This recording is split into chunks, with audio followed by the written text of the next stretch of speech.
Speaker check করছে, তখন আপনাদের তো কষ্ট, যন্ত্রণা সহ্য করতেই হবে। তাই তো বলি, তাড়াতাড়ি ডিজে বক্সের সামনে থেকে সরে দূরে গিয়ে দাঁড়ান, ঠিক আছে?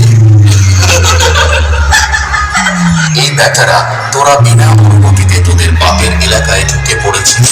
এটা পুরুষোত্তমপুর থেকে পাওয়ার মিউজিকের এলাকা।